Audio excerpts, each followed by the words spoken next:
Мен бір ай үйден шыққан жоқпын. Жаман қуған деген. Айтыстың звездасымен бірінші рет айтсайын деп тұрмын. Енді Аллаға шүкір. Енді анамызға ауыр болды. Жазып жібердім, батыр болсаң жазшы маған, мына жерде хатын құсап ұрсып отырмайын ғой сен мен. Мынау былай екен, мынаның аяғы сыныпты дейді мен. Дуракам везет деп қояды біреу. Күрегің сынса да үкіметтен көріп отыра беруге болмайды. Ертеңді келсем сөйлеспейді. Ұрған кезде жаңағы мына үш түс кеткен, ернім айырылып кеткен. Қаншалықты айтыста айтылған нәрсе эфирден кесіледі? Жынды емеспін ғой, бет алды айғайлайды. Қалай ауырмайды дейді. Негізі ауыру керек деймін. Ауыру керек мынандай дейді. Мен өтірік айтып тұрған жоқпын ғой. Жауап бар, атака жоқ деген сияқты. Кеудемнен бірдеңе кеткендей болды. Иығымнан жүк түскендей болды. Біреу кетіп бара жатсам, мынау болмаса екен, тоғызды алмаса екен деп отырамын. Ассалаумағалейкум, құрметті көрермендер. Назарларыңызға тағы да бір сұхбатымызды ұсынамыз. Бүгін бізде ерекше қонақ, еліміздің мақтанышы, бірнеше халықаралық республикалық айтыстардың жеңімпазы, айтыстың ақтаңгері Дидар Қамиев. Дидар, қош келдің. Рахмет. Біріншіден алғысымды айтамын. Уақыт бөліп бүгін осы түсірімге келіскеніне. Көңіл күй қалай? Жалпы жағдай қалай? Шүкір Аллаға, жақсы бәрі. Енді бағдарламамызды әдеттегідей дәстүрлі сұрағымыздан бастайық. Қай жерде туып өстің? Балалық шағың қай жақта өтті? Туып өскен жерім осы Қарағанды облысы, Шет ауданы, Ақбауыр ауылы.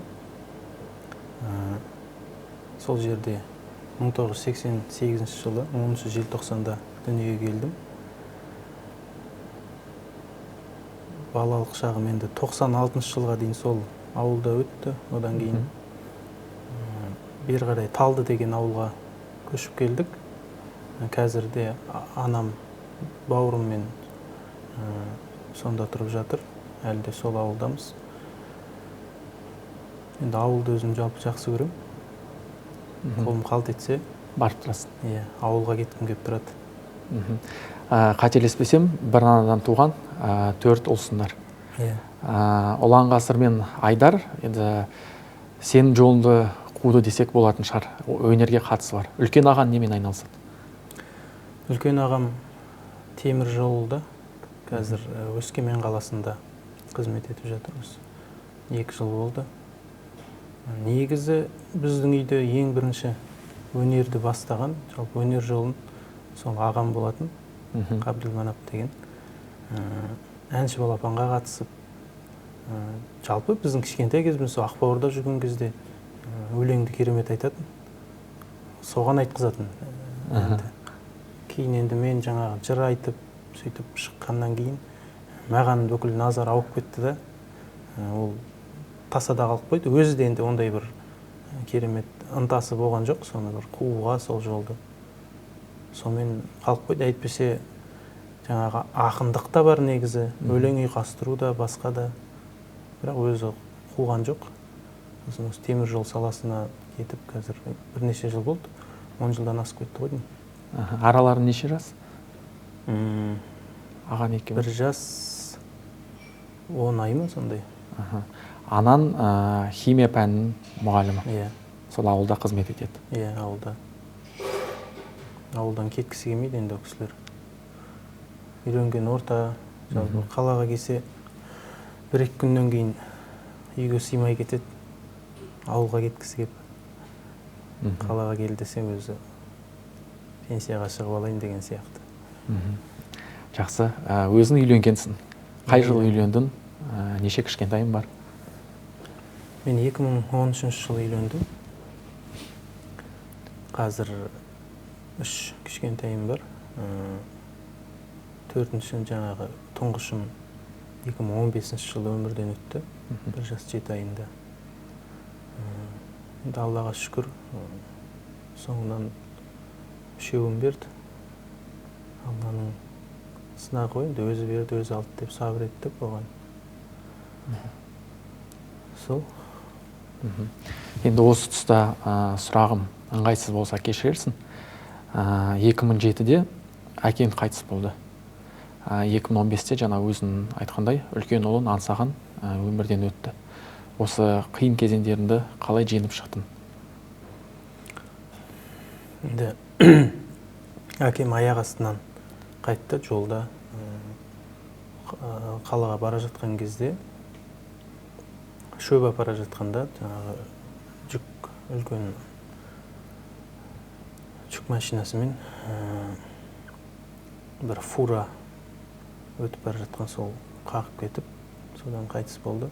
Біз үшін өте тосыннан келген хабар ғой, енді өте ауыр болды, бірақ көндік. Енді адам сабыр жеңеді ғой, ондай кезде сабырмен. Бірақ ол кезде 18-ден енді асқан кезім. Сонда ағаш атам айтып еді. Енді ол бұлардың жағдайын ойлауда қиын, өйткені 80-дегі менің өзім әке керек деп, адам әкені бәрібір қай кезде болсын іздейді деген сияқты. Сондай қиын кезең болды. Ол кезде өзі кішкентаймыз, енді мен бауырларым тіптен кішкентай ғой. Енді Аллаға шүкір. Енді анамызға ауыр болды, әрине. Әжем бар ол кезде. Ал ұлым қайтқан кезде ол да енді күтпеген жағдай болды. Ойнап жүрген кезде мындай үлкен телевизор, Тошиба деген бар ғой, баяғы. Солар біз енді уақытша тұрып жаттық, сол үйде басқа жаңа үйге кіреміз деп, сол ремонтын жасап, сол үйде тұрған бұрыннан ескі телевизор. Соған жаңа анау астында подставкасына асылам деп көтеріліп қалған кезде сол құлап кеткен. 2 күндей реанимацияда жатты. 3 күнге шыдаса, әрі қарай жақсы болып кетеді деп сондай бар екен өзі. Бірақ сол 2 күннен кейін таңға жақын мен Үштөбе деген жерде осында мешітке барып, Жандос деген имам бар, сол кісіге енді бір әңгімелесетін, жұбататын адам іздейді ғой адам ондай кезде. Сол кісімен түнімен әңгімелесіп, ол кісі бір дұғаға байланысты осындай Алланың қолында ғой деп жақсы жұбатып, біраз дүниелер айтып, сол күні боран болды да, Азамат деген досым бар, қасымда екеуміз сонда қонып қалдық жаңағы мешітте. Мешіт, мына жағы үй, мына жағы мешіт қой. Ол кезде әлі жаңа мешіт салынбаған кез. Содан таңға жақын оянып, таң намазына тұрып, сөйтіп жатқан кезде жаңа кісілер келіп жатты. Мен өзім жылап дұға қылып отырдым, біреуге қарайтын жағдайда болған жоқ. Сөйтіп намазда, жаңағы парыз намазға тұрып жатсақ, қарасам Айтбай Жұмағұлов деген ағамызды көріп қалдым да. Бұл кісі не істеп жүр бұнда? Енді ол кісі барса да маңайында мешіт жетеді ғой, орбитада тұрады деп ойладым. Сосын намаз бітісімен жаңағы дұға қылып жүрген бүкіл мешіттерде бәрінде имамдар, Алла разы болсын, әр намазда дұға жасап сөйтіп жатты. Дұға жасалмай қалды. Сондай сол кезде түсіндім өзімде. Содан тұрып естіртті. Бірінші кезекте әйелімді ойладым. Өйткені оған енді қызымның туғанына бір 10 күн болған сол кезде. Енді туған жаңағы әйеліме айтқан жоқпыз. Ауыр жағдай екенін басқасы. Келе ма, қашан шығады, қасына барып жатам, ішкен еткеннен кейін деген сияқты өзі қиялдап жүрді. Сондай енді оған қалай айтамыз? Біз жарайды дайын жүрдік. Айтып жатты, өте қиын деп. Адам іштей дайын болады ғой енді. Бірінші сол уайым болды. Отырып қалдым мен. Отырдым да өз-өзіме келіп алдым. Сол сәтінде. Сосын сол оймен бардық. Барсам уже естіпті. Ол да сабыр сақтап отыр екен. Қатты қорыққам сол. Көтере алмай қала ма тағы. Біз жаңа босанған кезде қиын болады ғой негізі. Сонымен әйтеуір ауылға бардық. боран болып жатты, жаңа айттым ғой, ауылға жол жоқ. Сонымен осы қаланың маңайына бір жерге қоя салайық деді. Сосын жалғыз өзін нетпей-ақ қояйық деп, ауылға апарғанымыз дұрыс қой деген ойда жүрдік, бірақ енді жол болмаса не істейміз деп. Содан жол ашылып, ауыл жаққа жаңағы ағаларымыз барып, әрі қарай ауылдан 8 шақырым жерде атам, әжем, әкем жатқан жер. Сол жерге енді о жақтың жолы анық жоқ енді. Сосын біреудің үйіне барып, тракторыңды завайт етіп көрші, сол жақтың жолын аршиық депті. Ол айтты, мен жаңа 2 рет шығып көрген болмады деп. Сосын енді тағы бір көре салайық та деп барып, тартық болса күрете қалды дейді жаңағы. Сосын барып жолды аршып, енді анау қабырды қазса, топырағы бәрі жұмсақ дейді. Енді қыстың кезі, оның алдында жаңбыр жауған дегендей. Мүмкін емес. Алла өзі бір жақсы керемет ана сәбидің несіне. Сосын жаңадан бір қасына не қоямыз деп, енді орын жоқ, маңайының бәрінде басқа кісілер жерленген. Менің әкем мен атамның жатқан бейіт бар ғой енді, екеуінің ортасында балаға орын бар екен. Өзі Алла тағала адамды жаратқанда о бастан жаңағы қайда жататынын, қашан кететінін бәрін жазып қояды ғой. Сонда тура екеуінің ортасында бала сиятын орын бар екен. Үлкен адам болса сыймайды. Сол жерге қойып, өзі Алланың қалауымен бәрі жеңіл болып сөйтті. Сол кезде жаңағы Жандос деген ағамыз, имам, бейіттің басында тұрғанда айтты, аңсаған дүниеден озды деді. Ол бәрімізден озды деді. Ол мына дүниенің былығына, күнәсіне былғанған жоқ. Тап-таза болып келді, тап-таза болып кетті деді. Ол мына өтірікті, екіжүзділікті, жаңағы басқа да қулық сұмдықты көрген жоқ. Осы өмірдің, жалған, былғаныш өмірдің тап-таза болып келді, тап-таза болып кетті. Енді ол өздеріңе шапағатшы болады деп сондай бір жақсы жұбату сөздерін айтты. Сол жерде тұрған қанша, менің де енді сабыр сақтап жүрген адам алай-дүлей болып тұрады ғой көңілі. Сол кезде бір кеудемнен бірдеңе кеткендей болды, иығымнан жүк түскендей болды. Сол жерде менің қайынатам да, енді ол кісілерге тіптен не ғой, үлкен кісілер, жаңағы мен анам бар, енем бар деген сияқты. Ол кісілер де жаңағын естіген кезде бір жеңілдеп қалдық деп кейін айтып отырды.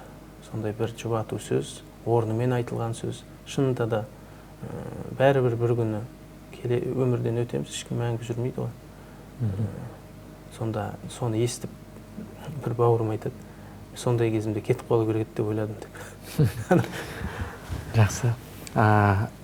Енді көрермендердің бірі білсе, көбісі білмейтін шығар. Дидар 2006 жылы жол апатына түскен болатынсың. Ол кезде мойнын сынып, аяғын сынған болатын, тіпті миына да көп зақым келген. Сол жағдай туралы айтып берсең. Иә, сол әкемнен бір жыл бұрын, арасы 2-ақ шақырым жер негізі болған. Біздің аварияға түскен жермен әкемнің кеткен жері осы Алматы, Қарағанды тас жолының бойында ғой. Сол күні біз Шет ауданына Ақсуайлыға бара жаттық. Жаңағы Гүлшара тәтемнің туған күні 19 қазан. Сол күні Қадыр түні болды. Бағлан деген ағам бар, жиен, Арайлым деген, сол кісінің балалары, жиендерім. Жаңа мен ағам Қабдылманап екеуміз бір үйде тұрып жатырмыз, сол кісілердің студентпіз. Жаңа Бағлан ағаммен сөзге келіп қалғанбыз, анау мені неге жібермейді, туған күнге сұрансам жібермейді. Мен енді ойлаймын, мен ішпеймін, темекі шекпеймін, өзім білем ғой, енді ел білмейді. Ондағы тіптен бала кезімнен құмарлығым жоқ. Мен немене күмәнданады деп мен баяғы өзімше, енді адам уайымдайды ғой. Ойлаймын, жауапты үлкені сол деген сияқты. Ол кезде түсінбейсің оны. Иә, мен түсінбеймін, неменеге үйтеді деп. Бара бер деді. Бірақ мен жауап бермейін деді, мен кетіп қалдым. Ертеңді келсем сөйлеспейді. Жоқпын мен, игнорировать етеді. Бір жағы жақсы, ешқайда жұмсамайды. жаңағы менің ағам бүкіл жерге онымен сөйлеседі. Мен жоқ адаммын. Енді жаман, бірақ сөйтіп жүрген кезде сабақтан келіп ұйықтап жатқанбыз, бәріміз тұрып кеттік, жаңағы шетке барып келеміз деді. Отыра салып, ораза басталды. Оразада жаңағы екеуіне ораза ұстаңдар деді, маған айтқан жоқ. Мен де қырсығып ұстаған жоқпын. Сонымен үшеуі ораза ұстайды, мен ұстамаймын. Сөйтіп ұйқылай отыра салдық. Содан бір күн бұрын берген служебный көлік екен. Жолда Науқат деген жер бар, содан ауыз ашты. Лепешка жеп. Енді уақытша аузымызды ашып алайық деп. Сонда мен де жегем, бетінде мага бар, әйтеуір есімде. Сосын әрі қарай келе жаттық. Сонда енді апақ-сапақ, жаңағы ақшамнан кейінгі уақыт қой. Бір ұйықтап, бір оянып сөйтіп келе жатырмын. Жігіттер тобының «Сен үшін» деген ән ойнап келе жатқанын білем. Сол кезде соңғы есімде қалған сәттер сол. Одан кейін білмеймін. Оянсам бір ауыр жағдайда жатыр екен. Өзіме сөйтіп сезілді. Мына жақтан бірдеңе дауыс шығады деген. Сөйтіп жаңағы ағамның гортань дейді, сол поврежден дейді. Кейін неде дәрігерлердің анықтамасы бойынша сол тамағынан екен сөйлемей жатқан. Жаңағы әпкем жылап жатыр. Ағамның бір дауысы жылама бірдеңе деген солай-солай есім кіріп шығып жатыр да. Одан біреулер алып шығып жатқан есімде, бір есім жинасып. Мынау бұлай екен, мынаның аяғы сыныпты дейді мен. Дуракам везет деп қояды біреу. Сосын күлкім келіп жатыр, өзі білмей бір қызық жағдай. Сонымен алып шықты. Одан тағы бір сөйтсем бір кісілер тоқтаған, анау жолдан былай қарай көлік жаңағы встречный шыққан ғой. Сонда мына жаққа алғанда ол да бұрып жіберген сол жаққа. Ол өзіміздің ауылымыздың адамы еще. Солай кездестіріп тұр ғой.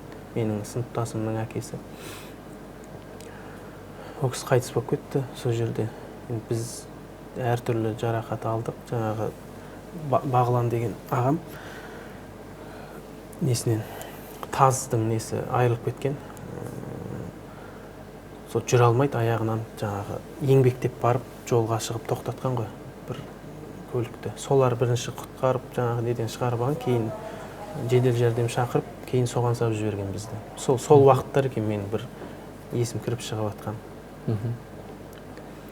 Кейін менің енді аяғым сынған, бүйтіп шодырайып, шалбарынан көрініп тұрған ғой, сүйегім. Бүкілі соған мән беріп кетті. Аяқты жаңағы іліп қойды. Сөйтіп жатырмыз, мен қозғалмаймын. Мына көз бетім кіріп кеткен ғой. Алдыға бір удар, артқа бір удар ғой. Сол алдын ұрған кезде жаңағы мына үш түс кеткен, ернім айырылып кеткен. Сосын мына жағы бастың сол жағы мида 4,5 миллиметрға қозғалып кеткен. Сосын артқа ұрған кезде мойным сынып кеткен. Зубовидный отросток дейді. Сол енді оны білген жоқ басында. Сосын алдыңғы сиденье артқа жабысып қалған кезде мына аяқты сындырып жіберген ғой.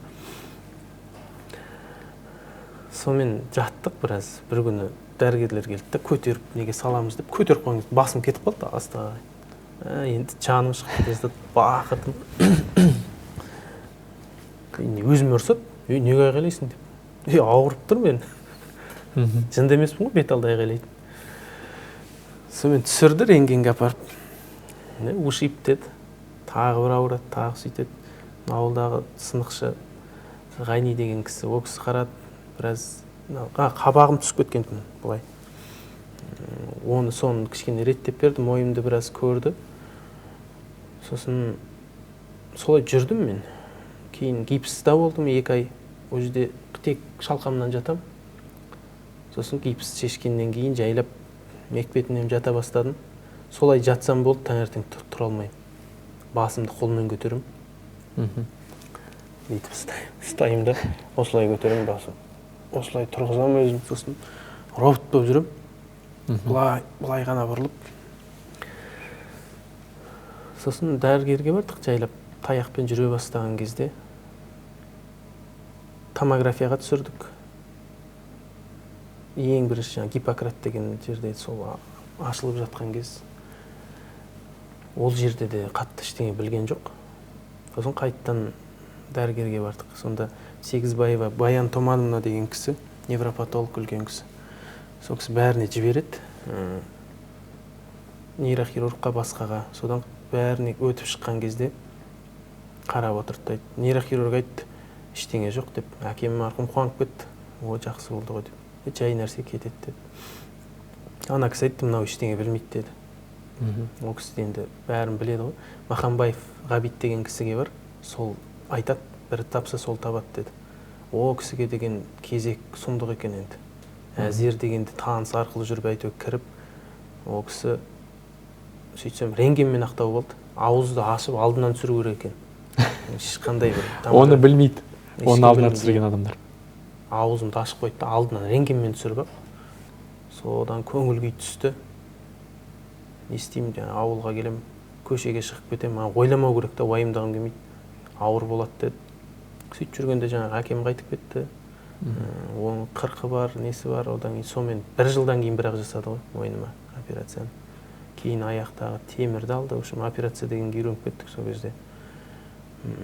Кейін енді аяқ гипста болған кезде қатық болады екен сіңірлер. Содан отырамды осылай разминка жасаймын. 90 градусқа дейін жеткен кезде аяқ бүгіледі екен. Бүгіліп, жақсы жүргенде адам ақсамайды. Әрі қарай істегім келмейді. Өйткені ауырады ол. 90 градус бүгіледі, болды, әрі қарай бүгілмейді. Сөйтіп қалып қойды. Мойын деген жаңағы роботпын. Кейін намаз бастадым. Сол кезде жаңағы бір аптада жоқ болып кетті. Аяғым күнде бүгіледі ғой. Аяқ деген бүгіледі. Мойын деген екі жаққа сәлем бересің ғой. Оны бұрып алдық. Басын кейін айтады, мен миымдағы ана кісі сұрайды менен, Баян Томановна деген кісі, сен басың ауырмай ма дейді. Жоқ, ауырмайды. Қалай ауырмайды дейді. Негізі ауыру керек деймін. Ауыру керек мынандай дейді. Мен өтірік айтып тұрған жоқпын ғой. Соны кейін бір кісі айтады, адам намазда сәждеге барғанда қан 100% айналады дейді денеде. Сонымен өз дұрысталған шығар дейді. Мүмкін енді мен білмеймін. Ол кісінің сол ойы ғой енді. Сондай нәрсе шығар деп жаңағын айтып отырсам айтады. Сөйтіп, енді Алланың құдіреті ғой. Сондай осы құлшылықтың өзі. Басқа жағын қойғанда мен біраз денсаулығымды реттеп берді. Сол сәтте бастадым намазды? Сол сәтте бір жылдан кейін бастадым. Бір жыл жүрдім енді ананың асыл тауқып. Айтпай деген ағаларымыз бар, сол кісілер айтып жүрді. Сол кезде айтқан. Больницаға келгенде мен аварияға түсіп атқанда. Аяғың сөйтеді, бүйтеді. Бүйту керек, сөйту керек деп. Иә деп. Кейінге қалдырып жүрдік. Сонымен 2008 жылы Жүрсін ағаның ауылында мешіт ашылып, соған айтысқа бардық. Сол кезде бастайым деп өзім уәде беріп, содан кейін бастап кеттім. Демек, осы намаздың құдіреті саған осы аурудан аман есен шығуға көмектесті. Енді айтыс тақырыбына оралсақ, айтысқа үлкен дайындықпен келдің. Өзің бір сұхбатында айтқан болатынсың, кішкентай кезінен үлкен жырларды жатқа жаттадым деп. Атан көп жаттатты. Жалпы айтыстағы ұстазың кім? Тағы айтысқа келуіне кім себепкер болды? Мен енді көп жерде айтып жүрем. Мен әліппе оқығаным есімде жоқ. Ағам енді менен 2 жыл бұрын барған ғой. Соның әліппесінен оқып алған шығармын деп ойлаймын өзім. Әріптерді. Мектепке бармай тұрып. Иә, өйткені 5 жасымда мен Ғашықнаме деген кітаптан Мұңлық зарлық деген жырды оқып беретін елге. Келеді, зарлық батыр ал сонда Қарадауды сүйретті қылып үйретті деген. Сол кітап менде әлі бар, жаңағы бет деген мылжа-мылжа болып кеткен ғой, аша бергеннен. Соны оқып берем, бәрі айтады, жаттап алған ғой деп. Бірақ мен оқимын шынымен де. Сөйтіп кітапты жаңағы солай оқып жүрдім. Бірінші классқа барған кезде Ақбауырда бала азы болды. 1 мен 3-ті, 2 мен 4-ті қосып оқытады. Бізде Айтгүл деген мұғалім сабақ берді. 2 сыныпқа да. Менің ағамның сыныбы жаңағы 3-ші сынып. Маған түк қызық емес бірінші класстың әңгімелері. Жаңағы апа деп отқан жыр оқып жүрген балаға өтпейді ғой ондай нәрсе. Сосын жаңағы 3-ші сыныптың әңгімесіне араласып кете берем. солардың несімен отырамын, басқалардың шаруасы жоқ онда. Жаңағы әңгімелерге қызығып, бір Тоқаш Бокин туралы бір әңгімелер болған, есімде сол. Соны уайымдап, не болды деп, мен сұрап, бәрі күліп, олар ойламаған ғой, мен жаңағы тыңдап отыр деп, 3-ші сыныптың балалары. Сондай болған. Кейін 96-шы жылдар ғой. 95-ші жылдар жаз бойы свет болған жоқ ауылда. Содан не істейміз енді? Қазіргідей ол свет болған күннің өзінде ол кезде көретініміз ОРТ деген канал ғана. Жаңағы жұмасына бір жақсы кино көрсетті. Одан қоса қазіргідей PlayStation жоқ, жаңағы сотовый телефон жоқ, алаңдататын. Әйтеуір қолымыз босса жаңағы ермек қылатынымыз сол атамыздың маңайы. Енді кітапқа жаңағы жыр, енді оқитыным. Оны бір керемет түсініп жүргенімде шамалы шығар енді ол кезде. Жаңағы атам отырады да қисса дастандар айтады. Соны жаттап аламыз. Қазіргідей скрин жасап алу, диктофонға жазып алу деген жоқ қой, жаттап аласың. Сонымен келе жаттым да шет ауданына нағашыларымның үйінде каникулда жүрген кезде бір топ өзім ағам бар, қатарлы балалар ойнап жаттық. Сосын бәрі айтыс болып отыр екен деп кетіп қалды. Ойладым, айтыс деген не болды сонша бәрі кетіп қалатындай. Деп әрі қарай өзім отыра бердім. Қазір келеді ғой. Бір айналып па? Иә, өздері ақ келеді ғой қазір. Бірақ келмеді. Артынан өзім бардым. Мынау қызық нәрсе болды ғой деп бардым. Барсам айтыс бітіп жатыр екен. Сол баяған 98-де ма, 99-дағы ма желтоқсанның айтысы. Біздің Аманжол Қуаныш ағаларымыздың керемет айтыс жасап, екеуі де жартылай финалға шығып, біреуі Құралайға, біреуі Айнұрға жол береді. Халық шулап жаңағы. Содан Қуаныш ағамыз жарты сағат шығып, халықты жұбатып, басу айтады өлеңмен. Сөйтіп екі қыз екі көлік мінеді, жаңағы ағаларымыз орын алмай ма, сондай бірдеңе. Сондағы Қуаныш ағамыз шығып тұр екен, мен барып қалған сәт, Аманжол Қуанышпен мәрт болды, айтыстың аяғы осындай шарт болды. Желтоқсаннан басталған айтысымыз аяғы 8 март болды. Рахмет деп. Мен ана сөз керемет әсер етті маған. Мен сол кезде жаттап алдым сол айтқан бойында. Кейін көрші үйге сол айтыстың кассеталары келді, соны көрдім, мен кеттім, айтыспен ауырдым. Соны біздің Арқа үні деген фестиваль өтеді. Жылда шет ауданда мен бір жылы жаңағы толғап айтып барғанмын. Сол жыл біздің ауылдан Бейімбет, Ерғанат деген жігіттер барып, Тілеген Әділ ағамызбен айтысып қайтқан. Екеуі де жеңіліп қалды. Енді ана кісі үлкен. Өзімше сол Тілеген ағаға дайындалам. Мен жеңем деген. Өзім 4 оқимын енді. Әңгімен бәрі Тілеген. Жаңағы атамның жазып берген өлеңдері бар. Қарақат қамшым сабы қанымаған, бермейді тұрып орын танымаған. Кешегі сенкі байдың ұрпағы едім, тигізбе шайпау сөзің жаным маған деген сияқты. Оның жартысын түсінбеймін де, әйтеуір жаттап ағам. Сонымен дайындалып жүрдім. Сөйтіп жүргенде жаңағы сыныптасым Мәди деген үйдің артында тұрады. Сол екеумізге ол кезде бір кітап беретін еді ғой, кітап жетіспейді. Мәди екеумізге бір кітап математиканы Мәди менен алады. Кейіннен дәптерімді алып кететін шығарды. Мен есеп шығарып қоямын ғой енді ол. Кітап алып кетіп әуре болмайды. Сөйтіп жүргенде бір күні өлең шығарып кетті. Кірпішін құлап жатыр бірдеңе деген. Мен соған жауап беріп, күнде мектепке келіп айтсам, 4 жылдан өлең шығарып келеміз. Сонымен солай жүріп айтыстық, ол кейін аудандық газетке шықты, Мәдиге арнаған өлеңдер деп. Сөйтіп барып, жаңағы аудандық айтысқа қатысып, о кезде де шақын кеппіз. Тілеген ағамыз шет совхозынан, Кеңшоқыдан Айдын Қуанышбеков деген ағамыз, сосын мен бардым. Екеуін айтыстырды да, сосын енді тәтем мәдениет бөлімін басқарады, жаңағы мәдениет саласын. Тілегенге дайын екенін біледі ғой енді. Екеуінің ішінен тілешті шығарып, екеуміз айтыстық. 2-3 рет шақын деп айттық. Былтырда шақын, биылда шақын деп мен естідім да. Сосын не дедім? Шақын деп әкең дейсің, домбырам бір сыйлықты әпер дейсің. Шақынға көңілің толмай отса, сен неге шәкіртіңді әкелмейсің деп. Сонда бір сұрып салғаным бар, әйтеуір есімде. Сөйтіп сен маған тілеген деп шұқшиясың деп ол кісі біраз тілеген деп дайындалып барған ғой, өзгерте алмаймын ана жерде. Тілеген аға деген келмейтін сияқты. ұйқас келмейді. Иә. Сөйтіп айтыстық, сол айтыста мен баспай қалдым. Мен кішкентай балам ғой, маған беріп, ойбай сұмдық. Домбыра да тарта алмаймын. Сонымен келесі жылы ауданға қатыстым. Сосын ойладым, осы ақындық деген керек жоқ маған. Кішкене оқу керек әлі де деп. Содан жыр айтып, жыршылыққа бет бұрып, Астанаға одан 2002 жылы хан кененің 200 жылдығына қатысып, енді оған өте жақсы дайындықпен бардым.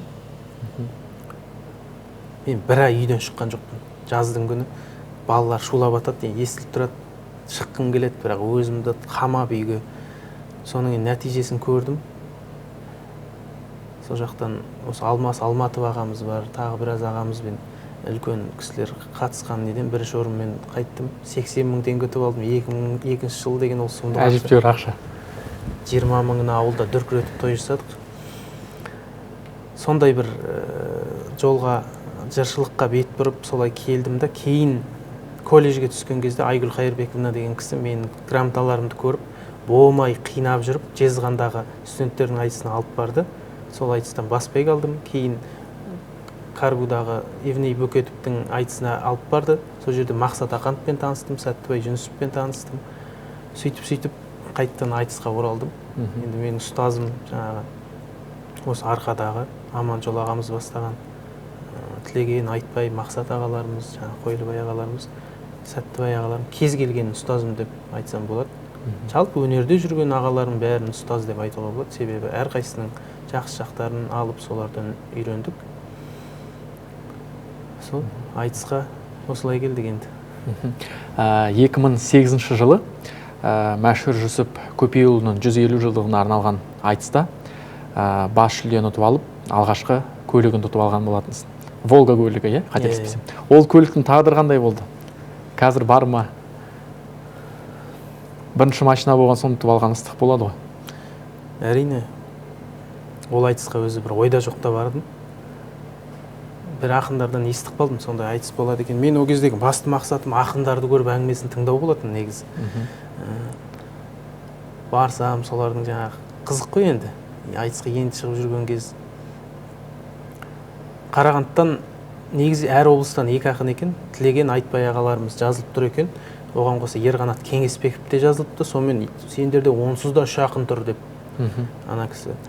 Сосын мен қоймадым енді, қатысайшы. Жарайды деп мен де жазып қойды, 4-ші қылып. Бірақ кейін 3-еу де бармай қалды да. Сен жалғыз бардың. Иә, жақсы келді деген, Мая Сарып жақсы келді деген досымның дипломына бардым, Айғыр жалға. Сол жақтан келіп, әрі қарай өтіп кеттім. Дайындық жоқ. Содан Астанаға бардық. Астанадан әрі қарай анау Бақытжан Қасымов деген қазір анау базар жоқтағы актер, ол да ақын ғой. Сол Мәшһүр Жүсіп Көпейұл туралы 7 бағдарлама жасапты радиода. Біраз ақпарат айтты, диктофонға жазып алдым. Сол бойынша дайындалып, сон жеребе болды ол жерде. Танымайтын ақын көп. Әсем Ереже қызы бар. Жұлдыздардан сол Нұрлан Мұсайып, сосын тілеп отырмын да, жеребеге кезек-кезек барып отыр ақындар. Әсем бұйырса екен деп. Енді әйтеуір бірдеңе дайындығым болу керек шамасы. Мен 9-ды алып келдім бардым ана жерден. Андай кигіз үй, домбыра, бірдеңелер астында цифры жазылған. 9-а біреу кетіп бара жатсам, мынау болмаса екен, 9-ды алмаса екен деп отырам. Әсем кетіп бара жатыр екен. Әсем осы алса екен дедім, 9-ды суырып алды. Жаман қоған дедім. Сөйтіп әсеммен шықтым. Сөйтіп екінші айналым өттік. Алмагүл деген марқұм сол жақтың қызы. Сол кісімен айтыстым, одан қайттан әсеммен айтыстым. Бір кезде әсеммен, ол далада болды финалы. Айтысып түсіп келе жатсам, 4-ші айналымға хабарлап шығарып жіберді. Біржан Байтуов деген Шымкенттің ақынымен. Айтысып болып түсіп үлгерген жоқпын, қайта сахнаға шығарып жіберді. Арасам Біржан деген басып отыр. Сонымен әйтеуір сол жердегі бір ситуацияларды өлеңге қосып, енді Алланың аузыма салып тұрғаны ғой. Сөйтіп мен басым болып кеттім. Бір кезде енді күтпеген нәрсе мүлдем ойыма кіріп шықпаған. Ол жерден бір орын алам дегенде біреулер айтады, аңғара сенің машинаң тұрады деп. Қарасам, аппақ Волга. Мен түсім сияқты, не ұйқы неше күн. Сонымен келдік Павлодарға. Мәшекең басында болды айтыс. Бір ұйықтап тұрғасын, таңертең айдап барып балконнан қараймын да, шынымен тұрған жоқ па деп. Ол жақта 1-2 күн жаттым, жаңа документ дайын болмай, ішіне кіріп аламын да отырам. Анау иісі деген бөлек қой жаңа машинаның. Сонымен бір ерекше болды.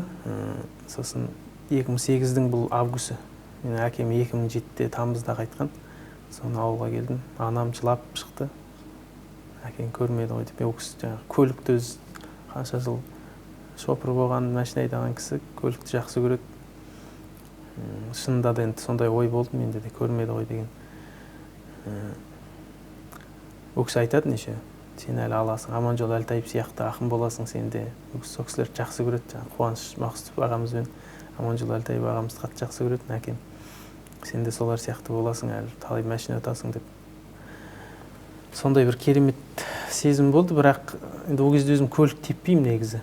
Қалаға келу деген мүлдем қорқынышты маған. Ауданға 1-2 рет теуіп бардым. Сосын бұл бір кризистің басталған кезі ғой, 2008. Соны үй алайық деген ой болды. Сосын машинаны өткізейік десек, бұл $14,000 тұратын көлік екен. Алмайды ешкім. Сөйтіп жүргенде Алматыда Алаштың айтысы болатын болып, желтоқсанда Жүрсін ағамен сөйлесіп, сол айтысқа сатып жібердім.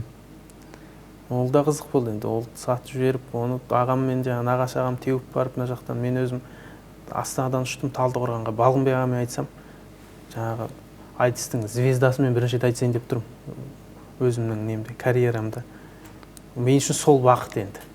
Балғынбекпен айтысты дегеннің өзі. Оны жеңем, өтем деген жоқ. Ой. Барсам Балғынбек ағада қатты бір шабыт жоқ па, көңіл күйі де жоқ. Не айтқың келеді, айта бер. Мынандайым бар, айт десең айтып берейін дейді. Саған тілеулеспін деп. Ол кісінің өзі бүкіл ақын мойындайды ғой, адамгершілігін, ақындығынан да жоғары екен. Сол немен барды, таза сол тілектес болып отырды. Сөйтіп мен басым болып полуфиналға шықтым. Ол жерде Ринатпен айтысатын болдым. Ринат ағамыз жаңағындай ол кісімен айтысып, ол қашып, ол айтыста орын алмасаң жүлде жоқ. Жаңағындай уақыт қой енді, кризистің уақыты, жол төлеу деген қазіргідей жоқ. Соны Ринат бірінші күн Жандарбекпен айтысқан, Жандарбек басым болып кеткенді, бала ғой. Сосын менімен енді Мақсат, бұрын жақсы араласамыз, Мақсаттың досы дегендей қашқақтады. Мені қатты жолатқысы келген жоқ енді. Мынау тағы нетіп кетеді деп. Бірақ Алланың қалауымен Ринаттан әлде қайда басым болдым сол айтыста. Сөйтіп суперфиналға бірақ өттім. Сол жерде Жандарбекпен шығайын деп тұрмын. Ұтсам өз Волгамды алайын деп тұрмын да. Айналып кеп. Иә, ақшасын алмағам әлі. Сосын ойладым, мен тағы алып кетсем, өз Волгаңды өзіңе бердім. Мә деседі, не істеймін мен? Өз жаңағындай уақыт, ақшаның жоқ кезі дегендей. Маған оны өткізу керек. Жандарбек екеуміз айттық, мен бастаймын, сен айт. Жандарбек, мен бастаймын, сен айт деді. Иә, сосын сен айт, сосын мен осымен қойық, достық жеңсің деп тұрып кетейін дедім. Қысқа ғана, таласы болып жатқан жоқ. Өйткені жеңілсем семерка алайын деп тұрмын мен.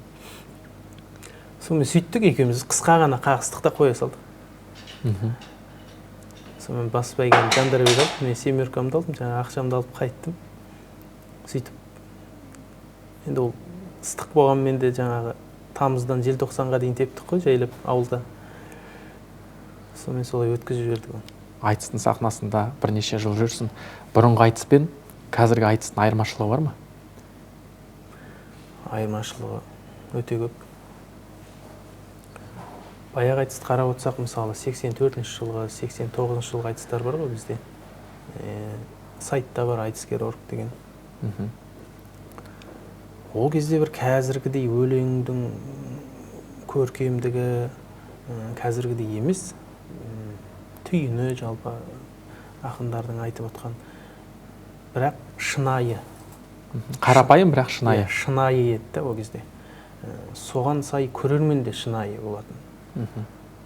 Өте бірден айтып қалса, соған ду ете қап, халық деген қол соғып тоқтамай қойып қарап отырсаң сондай. Сонысымен ерекше болатын. Сол кездегі ақындарды айтады, түнімен айтысатынбыз дейді біз. Түнімен айтысып, қонақ үйде таңертең тағы шығып айтысатынбыз. Қазір айтысқың келмейді ғой. Әрқайсысы бүйтіп жүреді. Дайындалып. Өйткені қазір деңгейді тым көтеріп жіберді. Кезінде енді оның әртүрлі себептері бар. Жазба ақындар айтыстың көркемдік деңгейі төмен деген сияқты бір әңгімелер айта бастады. Неге? Өйткені айтыстың жүлдесі көбейе бастады. Бұл жерде айтысқа жалпы олардың бір несі жоқ деп ойлаймын. Негізі құртып баратқан дүниеді, атақ.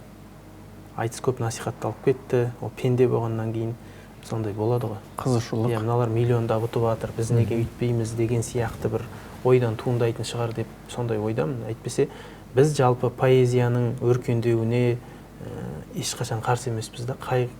Кез келген айтыскер ақын қуанады. Оларға үлкен жүлде тігіліп жатса, олар насихатталып жатса, біз қуанар едік. Неге олай істейтіндерін білмеймін. Жалпы Ерлан Төлеутай ағамыз да бір жылы алтын домбыра деген қайдан шыққан, оны дәстүрлі әншілерге қою керек қой, айтысқа керегіне деген бір посттар жазып, сондай дүниелер болған. Ол жерде де сол нәрсе сияқты. Ол айтысқа ол кісінің ешқандай өшпенділігі жоқ. Тек сол ақындар тым насихатталып кетті, халық әнін айтатын әншілер тасада қалып қойды деген сияқты бір ой бар сияқты әр жағында. Бірақ енді оны адамның өзіне байланысты. Сол жерден Жүрсін аға сияқты біреу шығып, мысалы, қолға алса, осы Жүрсін ағамыз айтыс үшін көрмеген, естімеген нәрсесі жоқ қой. Мысалы, 40 жыл кезінде өліп бара жатқан айтысты тірілтіп, осы уақытқа дейін сүйреп келе жатыр. Қанша адамның алдына барып, тілін тауып, шайтанмен де тілдестім дейді ғой өзі. Сондай біреу неге шықпасқа ол жақтан? Неге өз қамын ғана ойламай сол өнерді өркендетуге өз үлесін қоспайды деген сияқты сөйтіп ойлаймыз біз. Оны күндей бергеннен ештеңе шықпайды. Бриллиантовый домбыра деген шығарсын да, мысалы, дәстүрлі әнге сондай өткізсін. Біз қуанамыз да оны насихатталып жатқанына, қазіргі жын ойнаған әндерге қарағанда. Сондай нәрсе. Сол кезде, сол көркемдік деңгейі төмен деген кезде Жүрсін ағамыз жаңағы кішкене келісіп алуға бір рұқсат беріп жіберген сияқты сол бір уақыттарда.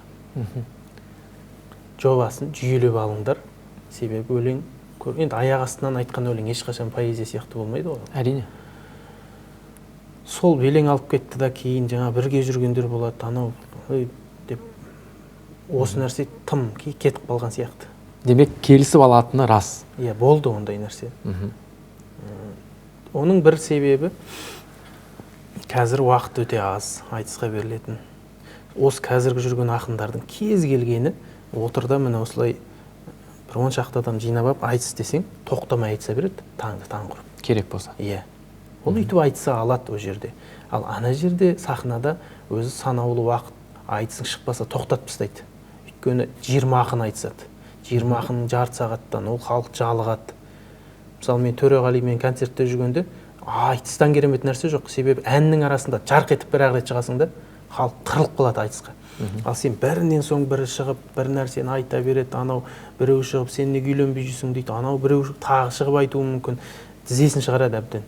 Халық ғыр болады. Сол кезде айтысың жарқ етте қалмаса, ол тартпай қалады да көрерменді. Сондықтан да бұл сондай қадамға бір барған себебі де сол шығар деп ойлаймын.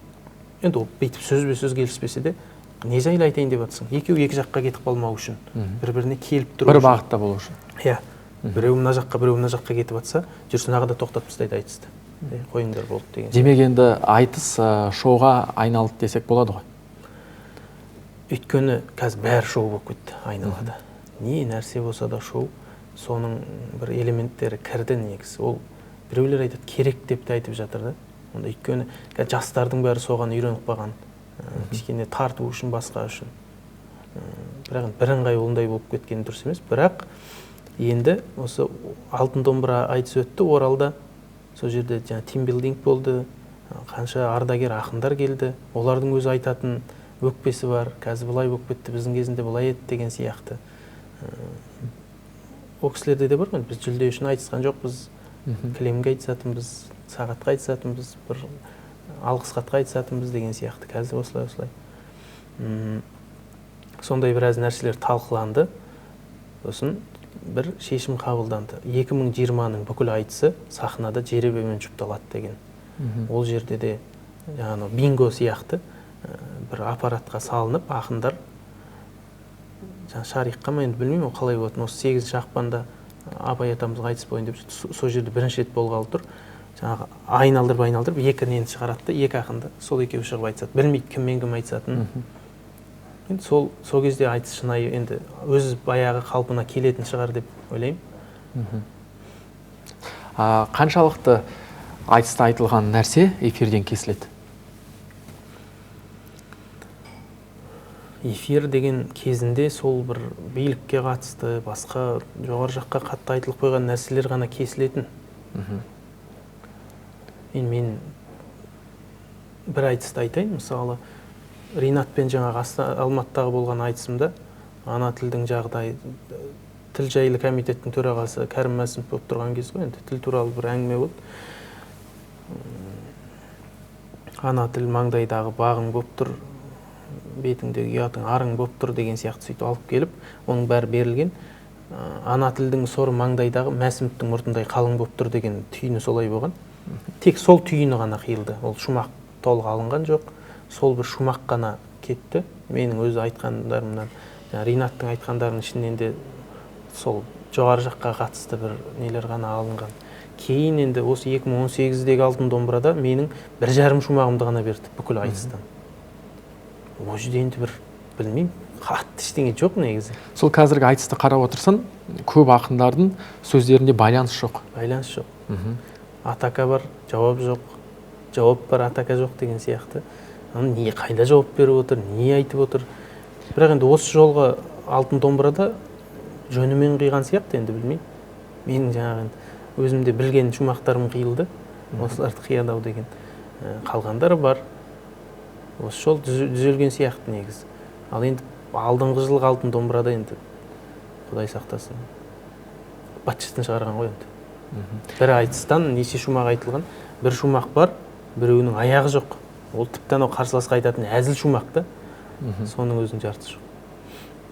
Жақсы, енді өзің айтыста берілетін бағамен келіспеген кез болды ма? Болады ғой енді. Әртүрлі факторлармен қойылып атады баға кейде. Мысалы енді биыл, ол тек менің ойым, осы Оралда өткен алтын домбырада бірінші айналымда Бауыржанмен айтыстың. Менің ойымша сен басым болдың. Бірақ келесі кезеңге Бауыржан өтті. Енді біраз адам айтты енді олай деп. Сол кезде барған жаңағы ағаларымыз, ардагер ақындар саған қиянат жасады ғой, басқа деп. Енді ондайды көріп жүрміз ғой бұған дейін де. Партияға жабылды бүкілі. Енді жаңағы айтыс Нұр Отан партиясының қолдауымен өтті. Енді ашығын айтқанда жаңағы екі сиыр мәселесін қозғадың. Сосын елді жұптасып басқарып тұр деп айттың. Сол сөздің кесірі деп ойлайсың ба? Кесір онда, солай айтылды ғой. Маған екеумізге тең балл қойды. Сосын Жүрсін аға тіпті кімнің балын жоғарғы есептеді. 87 деп. Содан бізде ақындар дауласып, ол қате айтты ғой деп. Содан ақыр тең екенін дәлелдеп шықты, жазып отырғандар. Сосын мен автобуста өтпей қалғандар қалады ғой енді. Финалға өткендерді алып кетеді, шақырады. Мен қалып қойдым. Бір кезде біреу келді, Дидар Хамиев деген шақырып жатырды. Барсам, Несіпбек аға төрағасы, Несіпбек Айтылы. Енді ол кісі маған 10 қойған. Бауыржанға 9 қойған. Сол кісі айтады, Дидар айналайын, сен басым болдың, бүкіл жағынан басым болдың. Айтыстан да, басқадан да, сөзден де, қай жағынан болса да. Бірақ сен жаңағы нәрсені айтып қойдың, соған партияның сол кезде жаңағы өкілдері келді ғой енді. Сол кісілер ренжіп отыр, сондай нәрсе айтты деп. Сондықтан да біз сені өткізе алмаймыз, өкінішке орай. бауыржанды өткіземіз деді. Жарайды дедім да бұрылып кетіп қалдым. Демек биліктің айтысқа деген әсері көп көрсететін. Енді ол партияның несінде болғаннан кейін солай болады ғой, бірақ бізде Сәкен Сейфуллиннің айтысы болды Қарағандыда. Сонда Жандарбек екеуміз айтысқанда оның одан зорғысы айтылды негізі. Бауыржан Байбек өзі келіп қатысты. Негізі бер жақтағылар ғой бәрін бүлдіретін. Бәрі кейде елбасынан көріп жатады, бүйтеді деп. Ол бер жақтағы жағымпаздар, басқалар, солар өздері бүлдіре береді да, ана кісіге ұнамай қалуы мүмкін, басқа деген сияқты. Сол сияқты жаңағы партияның өз несі келді, Бауыржан ағамыз отырды. Мен сонда Айбек Қалиевпен финалда айтысқанда, сен Қарағандыңның көмірін үндістер алыпты, анасын мынау алыпты, рестораны армян мен орыстық екен, ананы мынау үшін бүкіл ұлтқа бөліп берді да, қазаққа не қалды сонда, қазағын қалай күн көреді деп. Мен сөйтіп алып келдім жаңағы. Сосын бастысы байлықсыз да қазақ күн көре алады. Бастысы баста тыныш заман болсын. Төрдегі отқан екі патшамыз бен қорадағы екі сиыр аман болсын деп айттым да. Сонда Бауыржан Байбек былай қол соқты ғой. Былай қол соқты. Мен сол кісіні қарап отырдым реакциясын. Басқалар отыр бүйтіп қорқып. Жүрсін ағамыздың өзі жақтырмай қалды. Бірақ жалғыз қол соққан адам жаңағы кісі болды. Төраға. Иә. Сонда оған дейін де жаңағы ана кім Жандарбекке айттым ғой енді, мен сен Тоқаевтың күйеу баласысың, Жалайырдың қызын алдың, мен кімнің балдызымын деген сияқты, Назарбаевтың деп. Сонда біздің қайнағамызда ештеңе жоқ, бір адам басқарып тұр, жаңағы екі пилот болғанменен бір адам басқарып тұр самолетті, сенің жезден кабинетін бергенменен креслосын өзімен ала кетті деді. Жандарбекке бірыңғай оң қойылды, маған да қойылды. Сондай әңгімелер айтылды. Басқа да нәрселер айтылды. Бірақ өзі отырды, бұл бейт сүйт деген әңгіме болған жоқ. Бауыржан Байбектің тарапынан олар айтып қойды, артық айтып қойды деп. Соған қарағанда білмеймін, енді ан жақта ол басқа да енді бізді өткізбеу керек болған шығар негізі. Жандарбек екеуміз бірінші айналман кеттік қой. Бірақ баста айтылған нәрсе сол, тірелген жерлері сол болды. Сол сөз ғана, басқа жағынан саған әңгіме жоқ дегендей. Алтын домбыраға неше рет қатыстың өзің? Алтын домбыраға 1, 2, 3, 4 рет қатыстым. Енді халық арасында алтын домбыраны келісіп алады деген пікір жоқ емес, бар. Сонда мынандай бір пікір жүр халық арасында. Дидардың кезегі әлде келген жоқ па деп? Білмеймін, маған бір алтын домбыра өзіме енді бір түсіме де кірмейді, шын айтсам. Ондай мақсат жоқ. Мақсат жоқ болғанда кім болсын алғысы келеді ғой, бірақ баяғыда 2013-те, өзі 2012-де болды алтын домбыра бірінші. 2013 жыл барып қатыстық. Қарайым ылғи мықтылар ішінде жаңа Қанат Мырзахан деген ақын екеуміз ғана, танымал емес, екеуміз чұптай саған ғой. Мен біраз звондап айттым, Балғынбек пен Айнұр чұптай бересіңдер ме? Екеумізге берсеңдер, кішкене бізде көрінейік. Бізді ертең екеуміз шығамыз, бізді ешкім танымайды, темекі шегуге шығып кетуі мүмкін халық. Біреулер намаз оқып келейін деп, мыналар айтысқанша деген сияқты сондай бар ғой. Болмайды ғой ондай дедім да. Ақыры бұзған жоқ. Одан ананы сұрадым, мынаны сұрадым, бізді тыңдаған ешкім болған жоқ ол жерде. Бірақ Алланың қалауымен айтыс жақсы шығып, мен бірыңғай 10 алып кеттім сол айтыста. Сөйтіп финалға шықтық, 4 ақын: Балғынбек, Жандарбек, Нұрмат Мансұр, төртеуміз. Құлманбет айтыс жасады. Сол кездегі менің қарап отырсам, маған бір алтын домбыра деген болмайтын сияқты да, менің алтын домбыраны сен ал, Жандарбекке итеріп отыр екен. Еркекке күміс жетеді, алтын болмайды. Білмеймін, сол кезде бір нетіп жіберсем, ол жерде Жандарбек бір жыл бұрынғы әңгімені қозғатты, маған осындай қиянат жасалды деп. Сол жерден сен не болды, неге жылап отырсың, ол тағдырға нетпейсің ба, сабыр деген сияқты әңгімелер айтып, оны халыққа қарсы қойып деген, ондай мүлдем ойымда да жоқ та. Сен ал деп отырғам бастан аяқ. Кейін 2015-те қатыстым. ол кезде бір репрессияға ұшырап жүрген кезіміз. Біз енді финал өту планда болған жоқпыз. Сөйтіп өтпей қалдым. Айтысым жаман болған жоқ, бірақ Мұхтар екеуміздің айтысы мүлдем шықпаған ақындар да өтті ол кезде. Сосын мынау сақалыңа қарап баға қоятын қазылар болады. Мынау кім, немене жап-жас болып сақал қойбаған, вахабис емес па деген сияқты түсініктегі кісілер бар. Сөйтіп бір қасындағыларды да жаңағы азғырып отыратындар бар. Сөйтіп сондай немен өтпедік. Кейін қатысқаным сол 18-ші жылы Астанада. Онда да енді мен бірінші орын алам деп сондай бір ойлаған жоқпын. Халық Ринат деп шулап отырды ғой ол кезде. Иә. Бәріміз Ринатқа берсе екен өзі. Қашан көрсең айтыс көретіні бар, көрмейтіні бар. Айтыстың афишасын салсаң болды, Ринат қайда, Ринат жоқ па деп жаза береді ғой. Ринат бір алса екен өзі. Халықта кішкене тынышталар еді. Күтпеген жерден жансая алды. Иә, жансая алды. О кезде де менде ойда болған жоқ, алтын домбыра аламау деген. Осы жолда болған жоқ. Бірақ енді кезек не деген білмеймін ондайды. Енді биыл мысалы Мұхтар мен Рүстем айтысты ғой финалда. Енді көбісі халықтың астында пікірді оқысан, көбісі Рүстемге алып берді, негізі Мұхтар алып тұрды дейді. Бұған көзқарасың қалай?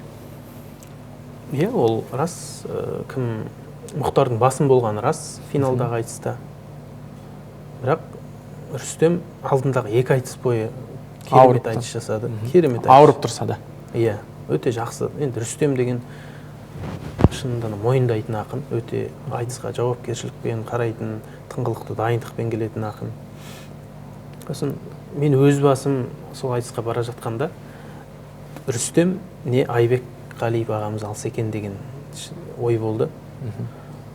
Сондай. Сосын екі айтысын көрген кезде Рүстемге берсе екен деп ойладым. Бірақ суперфинал жасап болып, суперфинал бітісімен Мұхтар алу керек қой деп сондай ой келді. Енді Мұхтар былай да былай басым болды деп. Бірақ енді қазылар солай шешті. Оған бір ақындардың ішінде қатты не болған жоқ. Себебі енді Мұхтар алды ғой екі рет. Содан кейін де шығар. Енді Мұхтар бұрын алмадыған болса, онда шынымен де бір әділетсіздік болатын еді. Рүстемге беріп жіберсе. Сондай бір немен бергенше. Әйтпесе даусыз Мұхтар жеңді енді о жерде. Алдындағы екі айтысын ескерген шығар, басқа шығар. Сосын айтып жатыр ғой, Абайдың тойы Семейде өту керек. Оның бүкіл ескерілген шығар деп ойлаймын. Әйтпесе енді жеке Рүстемге ешкімнің әңгімесі жоқ, оның мықты ақын екеніне, даусыз дарын екеніне. Өзі де бір айтыста ешкімді бір беттен алмайтын, жағасын жыртпайтын сондай бір керемет ақын Рүстем деген. Сондықтан да алғаны енді дұрыс болды деп ойлаймын өзім. Бірақ Мұхтар алса да дұрыс болатын еді. Мұхтар екі рет алды, енді Рүстем алсын деген шығар. Иә, сондай шығар деп ойлаймын өзім. Жақсы, енді өзің айтыстан неше көлік тізгіндедің, санап көрдің бе? Санайтындай болған жоқ, өйткені біз шыққанда өзі сол 2008-де мен 3 рет көлік алдым. 2009 жылы Шиеліде соңғы рет алған көлігім. Одан кейін көлік тігілмей кетті, айтысқа жаңа ақшалай миллиондар тігеді, басқа тігеді деген сияқты. Оны мен есептесе білмеймін, жаңағы миллиондардың көлік деп есептейтін болса, оны есептеп көрмеппін. Бірақ нақты көлік дей, жоқ, үшеу көлік деп берілген бір рет ақшалай болды. Көліктің құнын берген, сонымен төртеу. Жалпы келесі сұрақ енді саясат алланнан болмақ. Қазіргі билікке қаншалықты көңілің толады? Қазір енді Тоқаев мырза келгелі көп естиміз ғой, ел ішінде жүрген кезде. Көп дүниелер істеліп жатыр деп халықтың тарапынан ризашылық байқалады. Шынында да біраз серпілістер бар, жақсы дүниелер жасалып жатыр. Ол көңіл толмайын десе жетеді ғой. Тауып алатын нәрсе көп қой. Біздің ел енді жан-жақтан қаншама алпауыт күштер бар деген сияқты. Өз деген толық істей алмайды ғой енді бәрібірде. Сондықтан да шүкір енді жаман емес, біраз нәрселер жасалып жатыр. жағдайлар жасалып жатыр, көмектер беріліп жатыр, жалақылар өсіп жатыр, жәрдемақылар деген сияқты. Жалпы енді ондай бір нем жоқ. Соңғы кездері өзің байқасан, шерулер көбейіп кетті елімізде. Сол бейбіт шерулерге көзқарасың қалай ол? Дұрыс па, бұрыс па? Енді бейбіт шеру деп ең қорқыныштысы сол ғой. Соны басқа күштер пайдаланып кетуде де мәселе. Ол адамның көп жиналған жерінде жаңағындай сыртқы күштер, арандатушылар, жаңағындай қарсы бірдеңе лақтырып, тағы бір оқ атып жіберіп деген сияқты. Ол жерде контроль болмай қалады да. Болды деп айғай. Сол жағынан сақтандырады ғой. Мен де сондай көзқарастамын. Оны шығып шеру деп оғанда бір жағынан жақсы. Мысалы, кішкене өзі халық санасатын болды, халықпен билік деген жағынан ол дұрыс. Мыналар халық айтты оянды ғой деген түсінікпен болса, әрине, бірақ жаңағы жағы қорқынышты да осы. Бір арыстың жағдайының өзінде есеңгірек болдық та. Ертең сондай бір көтеріліс болып кетіп, басқа болып, жаңағы қирап, ғимараттардың бәрі басқа болып, халық жазықсыз адамдар жапа шегіп жатса, ең қорқыныштысы сол. Себебі көтерілістердің, басқалардың басқа жақта болған бір тұрыс біткендері жоқ та. Жаңағы аяғында Қырғызстан сияқты қанша жылға артқа кетіп қалған, сондай болып кетпесе екен деген қауіппен мен соны қорқақтаймын да сол нәрседен. Анығында енді ол біз қоямыз деген ол қиын сөз негізі. Президентті өзіміз қоямыз деген себебі оны қоятын Алла да. Құдси хадис бар. Құдси хадис деген Құраннан кейін тұратын, уахи болып келетін хадис Алладан. Сол жерде халықтың өзі қандай болса, басшысы сондай болады деп айтылған екен. Сол мағынада біз өзіміз түзеу керекпіз ең алдымен. Әркім өзінен бастау керек. Өзінен бастау керек. Мен бір айтыста айтам, сүт туралы бір әңгіме бір. Сүт құйыңдар дейді ғой, қазанға келіп, әрқайсысың бір кеседен ауылдың халқын айтады, жаңағы патшасы. Кейін бәрі құйып, кешке қарай құйып жатады, кім құйғанын білмейді әйтеуір. Бір-бірден құйыңдар әкеп деп. Сонда бір кісі ойлайды да, мен су құя салайын апарып, кім біліп жатыр қанша сүттің арасында.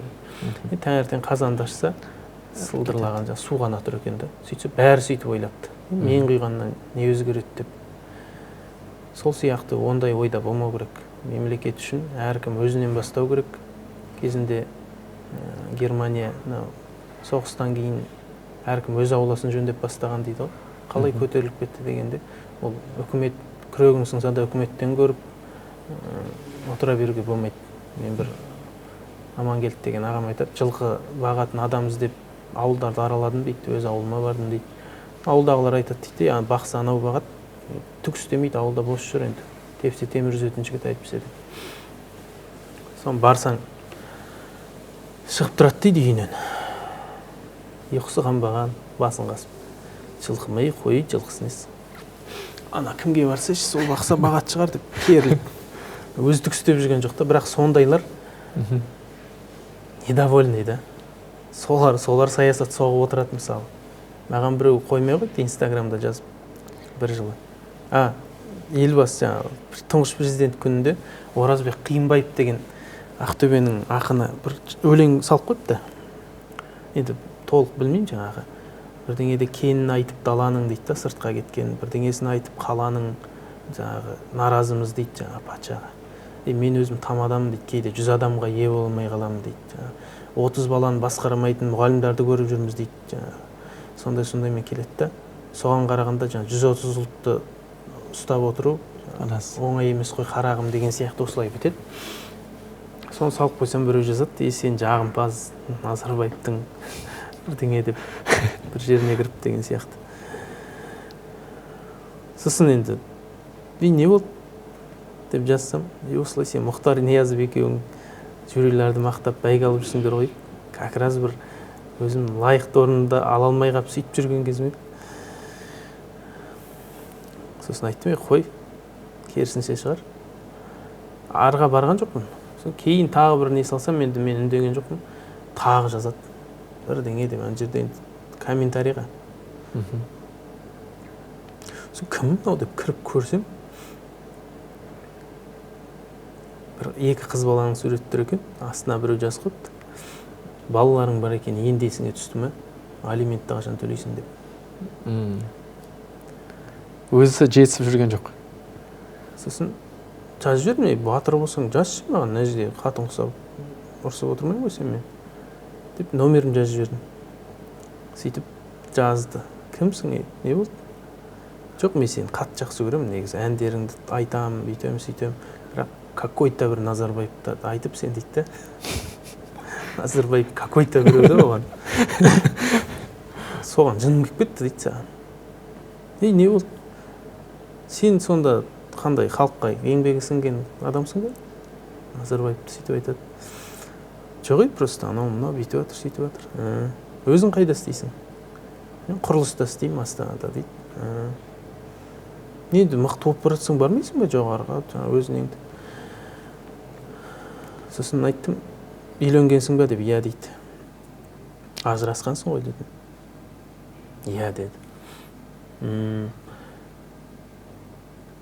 Бір отбасыңа ие боламай, одан қоса қыздарың алиментін төлемей қашып жүріп, отан отбасынан басталады. Сен бүкіл бір ұлтты, 130 ұлтты үйістіріп, солай тыныштықта ұстап отқан адамға не бетіңмен әңгіме айтасың дедім. Бір семьяңа ие боламай жүріп, шах имат деп жазып жіберіпті. Сосын кетті бір кезде. Енді просто бұлай ғой, мен шаршап келіп жазсағам ғой деп өз задни берді. Сол адам ана бір нені жібердім. Кандахлауи деген кісіге барады екен де, адамдар Индияда. Дін ғалымы ғой енді. Жаңағыдай зат қымбаттап жатыр, жағдай жоқ, не істейміз енді? Билікке қарсы шығамыз ба деп.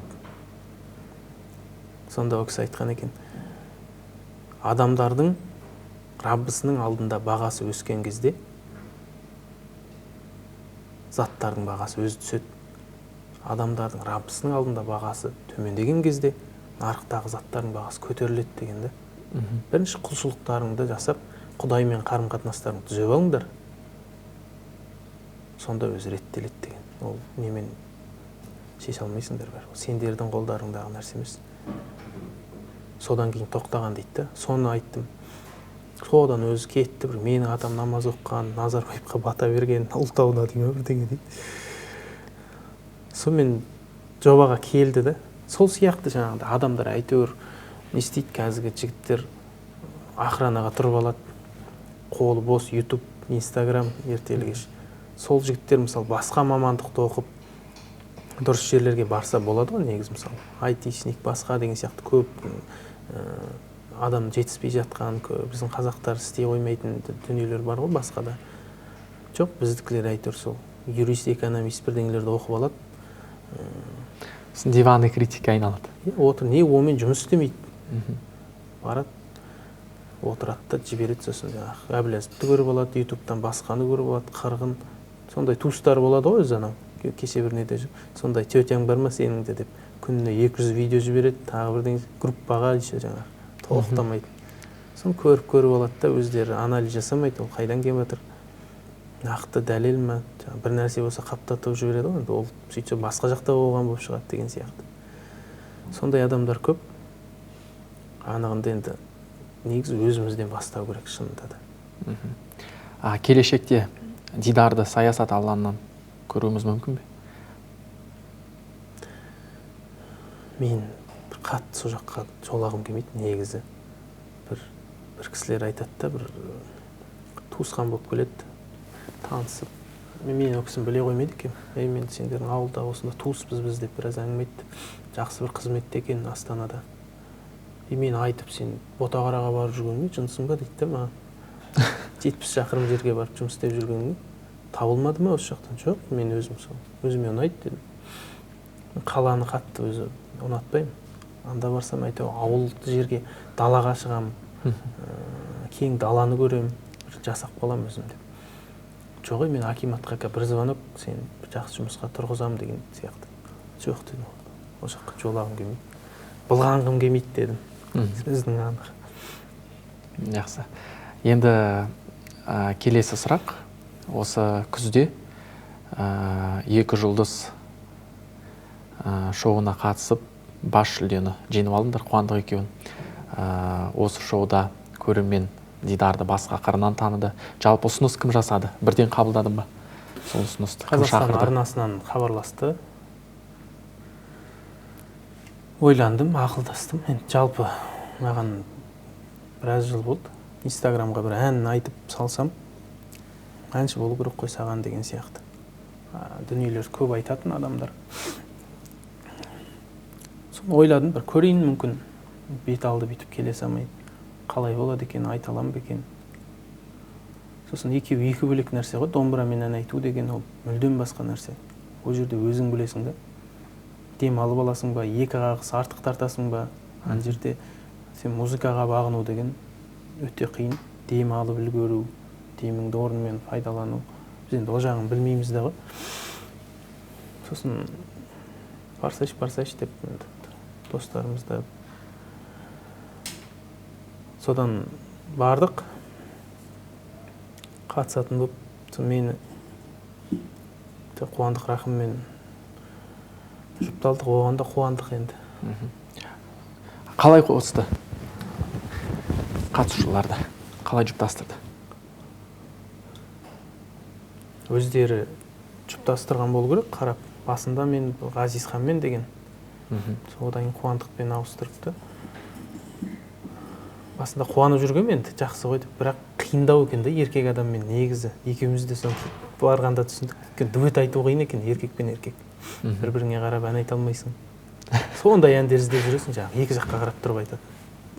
Енді оның бәрі бір дос туралы, басқа туралы айтуға болады, бірақ ондай тақырып бола бермейді ғой. Шәмшінің әндері, қайықта деген сияқты өзіңе ұнайтын әндерді айта алмайсың да ол жерде. Ескегіңді берші маған деп отырмайсың ғой.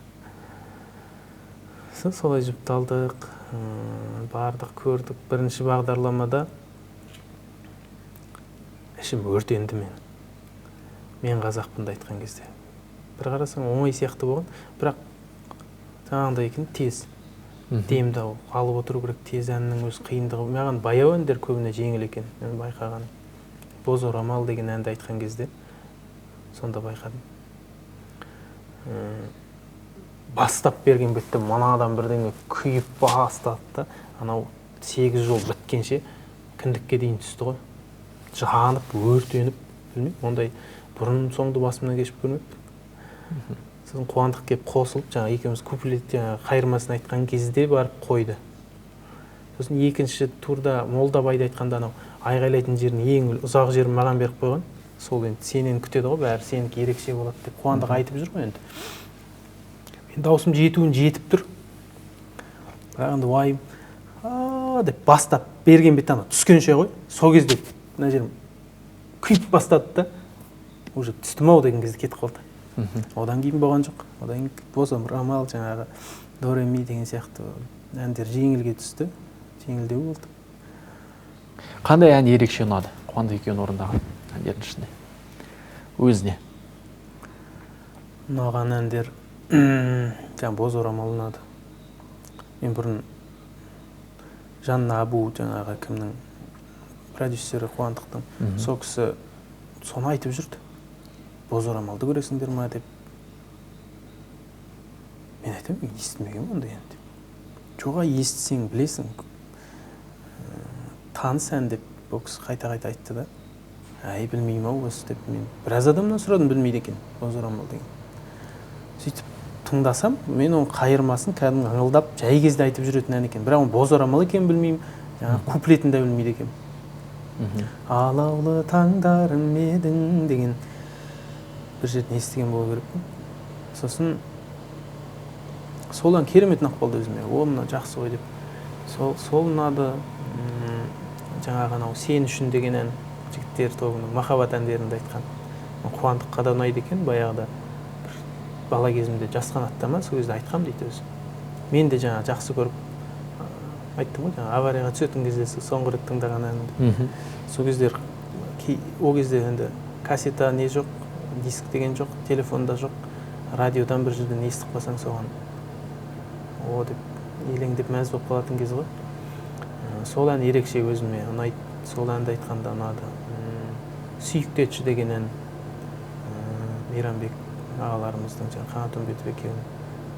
Ол ән тіпті мен осында Мейірлан Шакенов деген Қарағандыда бауырымыз бар, Айгөлек тұтқан. Соның бір инстаграмынан көріп қалып, сол әнді айтып атқан. Содан ұнап қалды, бұрын қатты мән бермеймін. Соны жаңа тазып алып, көлікте тыңдап, қайта әбден сіңіп қалған ғой. Сол әнді айтқан, негізі ол сол турға соңғы жылдың хиттары деген тақырып болды ғой. Соңғы жылдарда бір керемет конкурсный ән жоқ екен. Бәрі тойға жазып тастаған негізі. Соны қарадық, сосын бір жігіттер айтты, жаңа Жігердің өзі айтты, анау из 90 деген әндерді айтсаңдаршы, басқа образда деп. Ойлап, қой болмайды. Қалай болады ертең? Айтыста да бәле болып жүрер. Жараспайды да енді ол. Сөйтсек, тіпті қазыға Айгүл Елшібаевамен Кеңес Түйсекеев ағамыз келеді екен, соған сөз естігеннің көкесі болар еді сол кезде. Қой сүйікті етшін айтайық деп соған тоқтадық. Дайындыққа бардық, біз өзі сол бір күн қалғанда дайындаламыз. Басқа жұптарда күнде кездесіп, Алматыда, жаңа Севда мен Әміре, Астанада күнде дайындалып сондай жақсы дайындықпен келіп жүрді. Біз кетеміз, содан WhatsAppта сөйлестік, қай ән таңдаймыз, осы деген сияқты. Сонымен жүрдік та келдік, бір күн қалғанда соны таңдайтын болып, бір дегенді айтып шықтық жаңағы. Күшті шықты. Жақсы болды деп, бір тонын көтеріп алдық. Соны айтатын болып. Керемет енді өз жүрекпен айтылатын сондай Мейрамбек ағамыздың әндері сондай ғой. Енді екі жұлдызда да кесілген жерлер болған сияқты ғой, өйткені бір күнделігінде көріп қалдық. Дидардың өзі ашуланған сәтін бірінші рет көрдім мен өз басым. Үлкен бір пікірталас болды. Сол жағдайды түсіндіріп кетсең, ол қалай болды? Не себеп болды? Соны көбісі не болды ашуланып, не болды соншама деп. Енді ол жерде мен неге ашуланғанымды көрсетпейді, ашуланғанымды ғана көрсетеді ғой. Қиып тастайды, басқа істейді деген сияқты. Ашуланатын нәрсе көп болды ол кезде. Мен бет алда негізі ашулана қоймаймын. Өз бетімізбен жүре бердік қой. Стилисттер ойына келген кигізіп жібереді, оны қайдан білейік.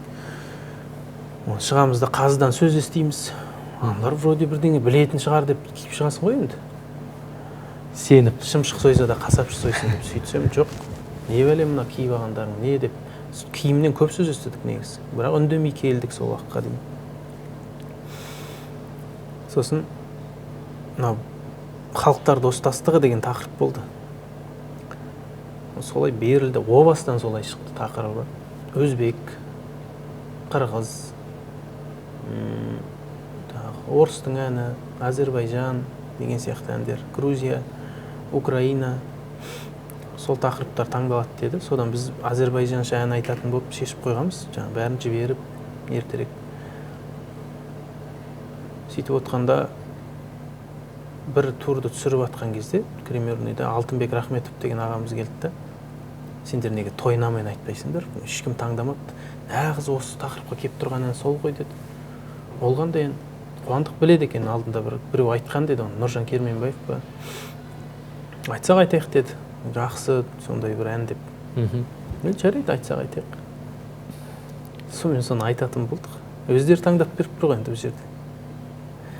Сосын мен өмірімде бірінші рет соған келіп, енді ұйғырдың әні болғаннан кейін би керек қой енді деп осында Күнайым деген досымыз бар, биші. Соған барып движенияларын үйрендім. Нақты мына жерде былай, сосын видеоға түсіріп алып, Қуандыққа көрсетеміз ғой деп, ұйғырша кәдімгі ютубтан қарап, соның нелерін дайындалдық. Сонымен барсақ, өздері дайындап қойған, анда Украинадан келген ғой. Топ хореографы да солар, нелер де сол. Көрініс дайындап қойған, базар, кілем сатады. Оның тойнамаға қандай қатысы бар екенін мен түсінбедім. сосын маған дейді сен бай боласың дейді да, анау крем сатып тұрады, сен бүйтіп келесің дейді. Мен айтамын қалай ол, мен бүйтіп келіп ешкі йолдыз ешкі яш деп тұрмаймын ғой, келмейді ғой вообще. Содан өздері қырылысып қалды. Сосын кім бұл жерде главный деген әңгімелерге дейін кетті ғой енді, кім қояды, мен ғой деген сияқты. Құрсын, алар нетпей қойсын жарайды деп біз соны, мен үйтіп шықпайтын болдым, бастысы жай жаңағы сатып алушы болып келетін болдым. Берген киімдер де бір тақиясы екі түрлі, біреу өзбектік, біреу ұйғырдікі, әйелдердің камзол сияқты бірдеңе. Мынаны кимеймін деп едім, жан жақтан жоқ, осылай болады, осылай болады. Былай келеді да, арт жақ былай кетеді да. Сөйтіп оны көндірді, жарайды. Сосын бенд орындайды ғой бізде. Бенд орындайды. Оны беріп қойғамыз осы ән деп. Сосын мен X- дегеннен тегін көшіріп берген. Ағзер деген қыз жұмыста. Сол дайындалып жүрген ғой. Онда качество жоқ, тегін алынған минус қой. Сосын барсақ айтады, енді ертең түсірілім. Бенд ойнай алмайды, бұнда аспаптар көп, сондықтан да минуспен айтасыңдар дейді. Енді неге оны ертерек айтпадыңдар бізге? Минусын тауып беріңдер енді. Біз тауып әкелетін ек қой, көтеру керек бір тонға еще. Жарайды деді, тауып береміз деді. Ертеңінде минусымыз сол, көтерілген де жоқ тоны, солай айтып шықтық. Оған қоса көрінісің анау. Сосын бишілер бар артта. Сөйтсе жаңағы кімдер ол түсініп тұрған жоқ қой. Қыздарды көтерген ба, үшін билегенде бірдеңе істеген екен. Өздерінің қойған нәрсесі. Сосын тақырып халықтар достастығы болған.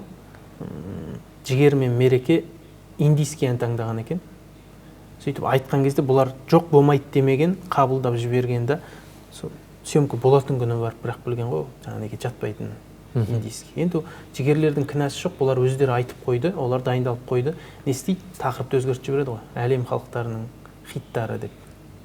Сендердікі сай келмей қалды енді. Енді бізге дейін айтылмайды ол әңгіме. Бізге дейін анау айтып жатыр, мынаны айтып жатыр. Тура біз шыққанда Ақжол Мейірбек ағамыз. Тақырып әлемнің халықтарының хиті деп тұр. Немене білесіңдер? Маңайдан аспай қалғансыңдар. Италия қайда, Тото Кутуньо қайда, Испания қайда, анау қайда деп жібереді ғой. Еще жаңағында итак әңгіме естіп жатырмыз. Би деген бұлай, ұйғырдың қыздары бұлай билемейді ешқашанда. Жігіттің қолын ұстамайды. Дауы неме, Толқын апамыз не ән мынау дейді да. Енді өздері таңдап берген ән ғой. Әу деп любой адам айтатын ән ғой. Қайдан таңдап алған? Сәтсіз ән ғой мынау дейді. Кетіп жатыр. Сынға түстіңдер бүкіл жақтан. Иә, талап жатыр енді. Анау бұлай деп. Сосын биді айтады. Мынау деген қазақтың би дейді. Қайда? Қазақта жоқ ондай би. Өзбектен кірген оңтүстіктің биін айтып тұр ғой кісі. Сонымен бүкілін жоққа шығарды.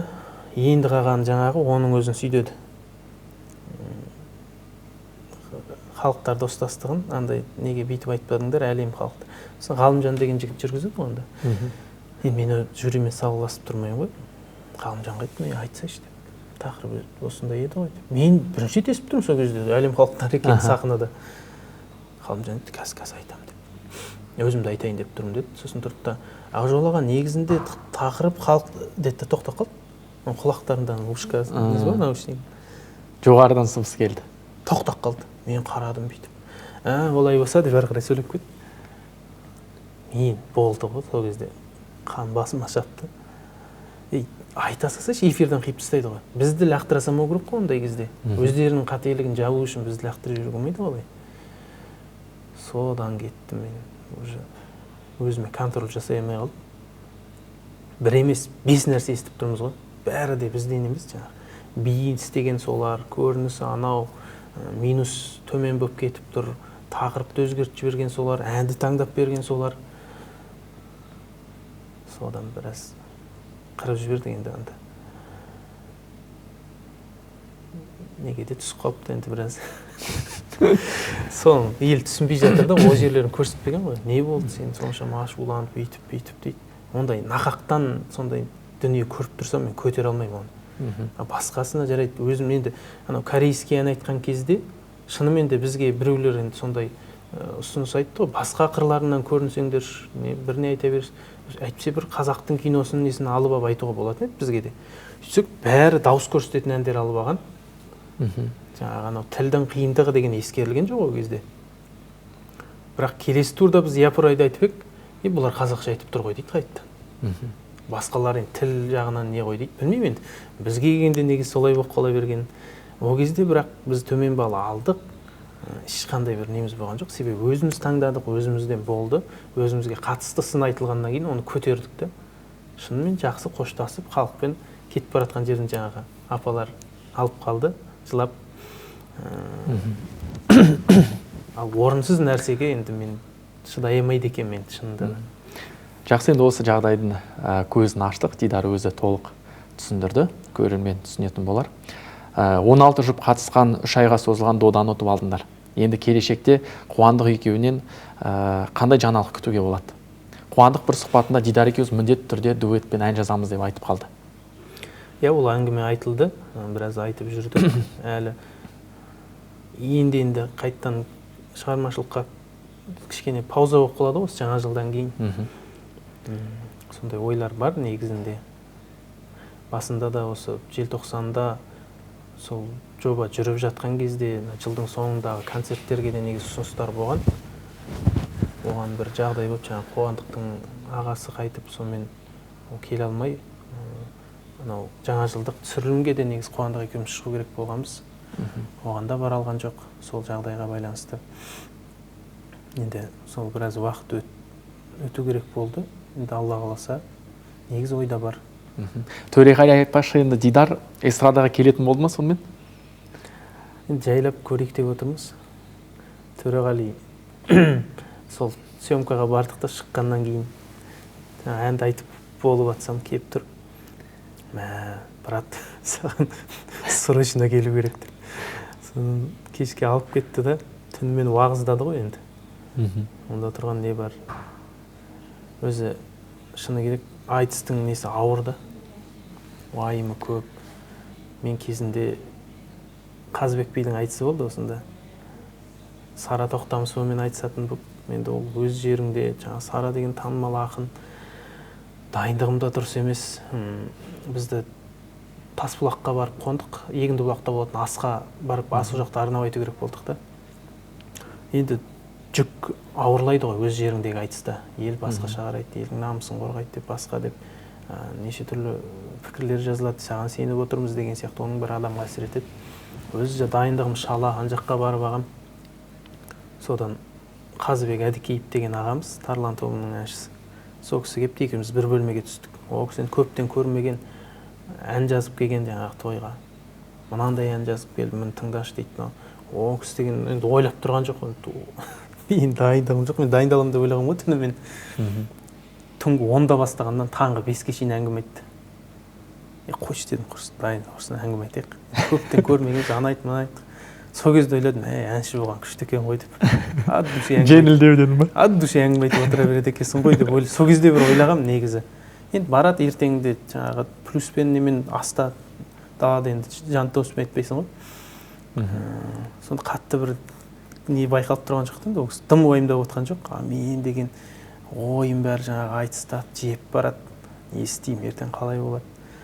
Айтыс бір жағы денсаулыққа да әсер етіп жатыр негізі. Сол 2 жұлдыз бар, бәрі қабат келгенде, жаңа Сәкен Сейфуллиннің айтысында Жандарбекпен айтысу керек болдым. Ол 2 есе жүк артты. Жандарбек деген қазіргі номер 1 ақындардың бірі ғой, Қазақстандағы. Онымен өз жеріңде айтысу деген, тағы жеңіліп қалып жатсаң, айтысың дұрыс болмай жатса, ел табалайды ондайда. Соның бәрі қосылған кезде жүрекке жүк түсіп кетті. Соңғы бір айда 3-4 рет жүрегім ауырып, сондай бұрын болмаған күйді бастан кештім. Сосын да бір ой болды, айтысты негізі азайту керек ау. Өйткені Баянғали ағамыз айтатын, ақын 40-тан кейін айтысты қою керек, әйтпесе жүректен кетеді деп. Біз 40-қа 30-дан кейін қояйын деп тұрсың ғой. 40-қа дейін бару қиын сияқты, мынандай уайыммен. Уайым өте қатты ғой негізі. Жауапкершілік көп әр айтыста. Өте. Демек енді айтысты тоқтатып, азайтып өзің айтпақшы, эстрадаға ауысатын ой бар. Енді қазір айтамыз ғой, айтысты азайтып деп талай құрсын, енді біразға дейін айтысқа шықпаймын деп қайтасың көп. Бірақ кішкене есің жинап алғаннан кейін тағы барғың келіп тұрады. арқан қозып Тартып айтыс тұрады. болады екен десе болды, барғың кеп. Оны бір алла біледі, бірақ негізінде азайту керек сияқты. Биылдың өзінде енді 300-ге тарта айтыс бар дейді. Ірілі ұсағы бар, жаңағы оқушылардікі бар, басқасы бар, соны есептеп тұрған шығар енді, оның бәрін қалай өтеді айтпаса. Бірақ сонда да таңдап кішкене дайындықпен дегенде де сол біз дайындалмаймыз ғой. Мен де әбден бір 2 күн қалғанша жүріп аламын да дайындалмай. Отыра алмаймын. Отырып дайындала алмаймын. Болмайды, шықпайды өлең. Сөйтіп жүріп аламын. Ал ол қиын да. 2 күн қалғанда дайындалу деген. Ешқай айтысқа мен бір ұйқым қанып шыққан емес. Дидар, енді өз Инстаграм парақшанда қазақ қызының тәрбиесі жайлы көп жазасың. Жалпы дінді көп насихаттайсың. Қазақ қызы туралы қандай өзекті мәселелер бар? Бұл мәселенің тамыры қайда жатыр сенің ойынша? Қазақтың қызы, қазақ дін болсын, қазақ жалпы қыздың тәрбиесіне өте қатты қараған ғой. Баяғыда мен бір агентке жазып қоятын. Қазақ қыздарын қазақ бұрын тыйды үйден, осы күні сылқым көп мини киген. Мини кимей қайтеді, ол байқұстар көретін сол болса DVD-ден деп. DVD-дің кезі бол керек шамасы. Шын жан-жақтан әсер етіп атқан дүние көп қой қазір. Қыздарым жалпы жастарға, ол жастарды былай қойып қазіргі үлкендердің өзіне сол дүние әсер етіп жатыр. Қазір әже дейтін әжелеріміз қасын бояп ап, сызып жаңағындай шашын бояп ап, басқа бір әжелік сипат көрмей қаламыз. Оның бәріне жаңағы көгілдір экран, неше түрлі сериалдар, басқасы әсер етіп жатыр деп мен толық сеніммен айта аламын. Соған жаһандануға жұтылып кетпеу үшін шынында да қыздарды тәрбиелеу керек. Мен Бұқар жырауда сабақ беремін ғой, жаңа сынып. Бұқар жырау атындағы сынып менікі. Сол жүргенде оқушылар келеді, оның бәрі бір талантты, өнерлі деп айтуға келмейді. Арасында болады. Сұлуы да керемет емес. Әйтеуір осы Дидардан сабақ алсын деген сияқты бір оймен де әкелетін ата-аналар бар, әжелері жібереді. Сонда енді айтамыз, бастысы бұл жерде бір жыршы термеші болып кету емес, ақын болып кету емес. Енді олай болып жатса, әрине қуанамыз. Бірақ бастысы сол бабамыздың мұрасын бойға сіңірсеңдер, не айтады енді ол кісі? Ташы Алланы айт, аты жақсы Құдайды айт дейді. Төрт жарияр Мұстафа Мұсқап ашқан ғаламды айт. Алла деген ар болмас. Қартайса қарт бабаңды сыйлай бер, күндердің күні болғанда кімдерде кімнің дейсің белі бүгілмес. 9-шы тілек тілеңіз, 90-дағы қарт бабаң топқа жаяу бармасқа дейді. Тірлікте сыйласқан атаң менен анаңды айт дейді. Сондай тұнып тұрған тағылым, жалпы сол Бұқар бабамыз болсын, Абай аталарымыз болсын, ол кісілердің шығармашылығы қазақтың өмір сүру әліппесі деп айтар едім. Себебі олардың бәрі Құраннан, хадистен алған дұрыс өнегелі дүниелер ғой. Соларды айтамын, сендерге қазіргі жын ойнаққа еріп кетпеу үшін бәрібір де енді соны ойлап отырады. Айтпаса да түсінікті ғой, қазіргі жастардың тыңдайтыны сол 91 тағы басқа бірдеңе ол әсер етіп жатқаны анық. Бірақ соларға қарсы тұратын иммунитет осы бабалардың жыры. Неге біздің билік рухани жаңғыру деп жатыр, ұлттық код деп жатыр. Оның бәрі соған қарсы тұратын иммунитет қалыптастыру деп сөйтіп ойлаймын. Солай дұрыс тәрбие беру керек. Қыздарға өте селсоқ қарамау керек тәрбиесіне. Қатты болу керек. Бабаларымыз қалай істеді, бізде солай болу керек негізінде. Осылай ғой енді қатарынан қалмасын деген бір бейжай қарау болса, сол жерден бір өкініп қалмау керек те ертең. Мүмкін енді сол себептен қазір өзіңде білесің ғой, өкінішке орай елімізде ажырасу өте көп. Статистикаға сүйенсек, әрбір үшінші жанұя ажырасып кетеді екен. Себебі тағы неде деп ойлайсың? жастарға не жетіспейді тату тәтті өмір сүру үшін? Енді құндылықтардың орны ауысып кеткен. Қазір қалай үйленем, тұрмысқа шығам десе, үйі бар ма екен, жұмысы бар ма екен, бүйтем екен, сөйтем екен деген сұрақтар қойылады ғой. Ата-аналардың өзінде де сондай бір дұрыс емес түсінік бар да. Негізі қалай айтылады? Ғалымдар бірінші иманына қарау керек дейді. Екінші сұлулығына әйелдің, үшінші текті жерден шыққанына солай кете береді. Соны ғалымдар айтқан, ол иман дегені бір, сұлулығы болса тағы бір 0 қосылады, ол 10, одан жақсы. Текті жерден шықса тағы бір 0 қосылады, ол 100 болады. Сөйтіп кете береді. Дәулетті болса деген сияқты. Бірақ алдындағы бір болмаса қалған бәрі 0 болып болады дегенде. Соны қатты бір елеп жатқан адамдар жоқ. Бай-байға, сай-сайға құяды деген сияқты бар. Сондай бір дүнияуи нәрселер алға шығып кетіп жатады. Сол бір ұрыс-керіске құда-құдағилардың бір сондай келіспеушіліктер шығып кетіп жататын кездерде бар. Одан қалса сондай бір материалды жағдайлар, тағы басқа деген сияқты. Бұның бәрін ұстайтын сыйластық, иман, сабыр. Ол мен үйленген кезде бір кісі айтып еді. Жұма болды сол күні, жұма намазға бардық. Ал бүгіннен бастап шайтан саған қарсы соғыс ашты деді. Дайын бол деді.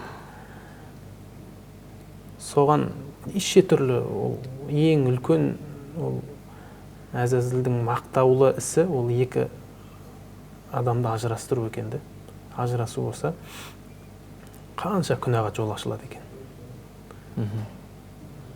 Бұл демек шайтанның басты мақсаты болса, ол жерде сынақ өте көп болады деген сөз. Соған не істеу керек? Ол кейбір жастар сол үйленгенге дейін бір өліп өшіп, сол бүкіл керек нәрсені соған дейін бір-біріне көрсетіп қойып, кейін соны көрмей қалып жатып, соған да сол үшін де бір келіспеушіліктер болатын сияқты. Шариғат сол үшін айтады мысалы, қолдарын ұшында тигізбеңдер некеге дейін деген сияқты. Әртүрлі енді бұған себептер өте көп. Енді отбасыны сақтап қалу ең үлкен дүние ол. Болмашы нәрсе үшін тіпті үйленетін күні ұрысып қалып жататындар да бар ғой. Әртүрлі дүниені көріп жатамыз. Ештеңеге қарамай ол ата-анасын сонша бір шашылып, тағы басқа дүние істеп жатқанды елемей тұрғанын өзі жалпы түсініктен де, тәрбиеден де, бәрінен де байланысты деп ойлаймын. Жақсы. Дидардың ең бақытты сәті осы күнге дейін бірінші есіне түсетін?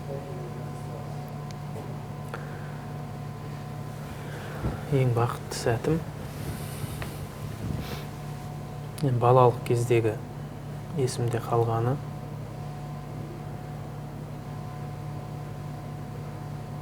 Мен 2002-де футболмен ауырдым. Әлем чемпионатында. Бразилия алатын жол ма? Иә. Содан бітті, ауырдым, кіріп кеттім футболға. Сөйтіп қалаға келдім. Қалада Sony PlayStation дегенді бірінші рет көрдім сонда. Бір магазинде ойнап отыр екен, кәдімгідей угловой бар екен, мынау аттар, түрлері бәрі ұқсайды ғой деді. Мынандай деген сұмдық қой деп өзім таң қалдым. Анау нәрсе маған енді арман да. Бағасы осынша тұрады екен. Ой-ой. Жоға. Маған бұйырмайды ғой бұл деп кеттім. Бірақ ойымнан шықпай қойды. Содан келдім, үйге келсем, мектеп директоры үйге келіп кетті. Президентский елкаға Дидар шақырып жатыр, Астанаға деп. Содан бардық. Барып қатысып қайтар кезде Sony PlayStation берді бізге, жаңағы сыйлықтардың ішінде. мен анау арманның сонша бір тез орындалатын Аяз атаға хат жазғандай болдым дейші. түсіме де кірмепті да. Содан керемет қуанып сөйтіп, бірақ үйге алып келсем оны ойнайтын телевизор жоқ. Горизонт деген. Сега мен Дендині қабылдайтын телевизор дейсің ол кезде. Содан айтып, оны бір айдан кейін ба, солай ғана телевизор алып келді. Соны уақыт деген өтпейді.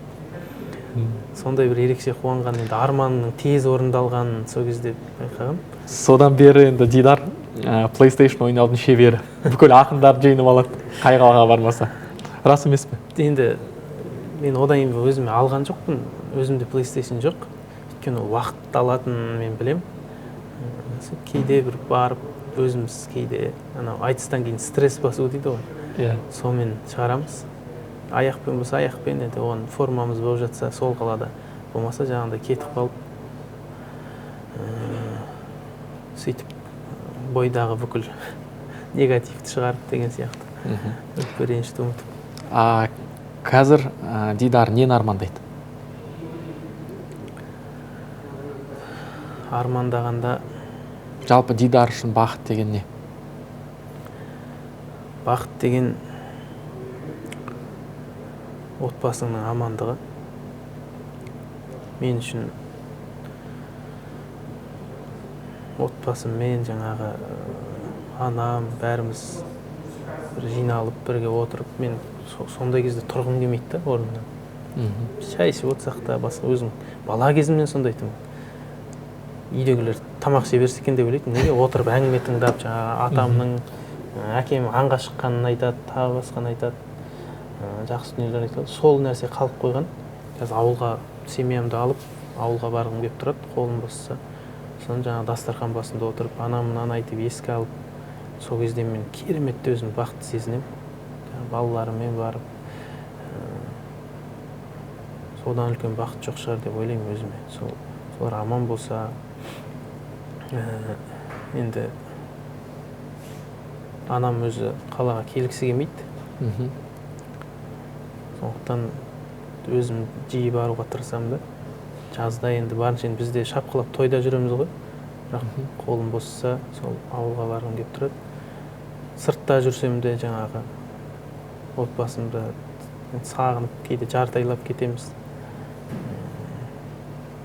Керемет, енді келген кезде ерекше бір күйде боламын.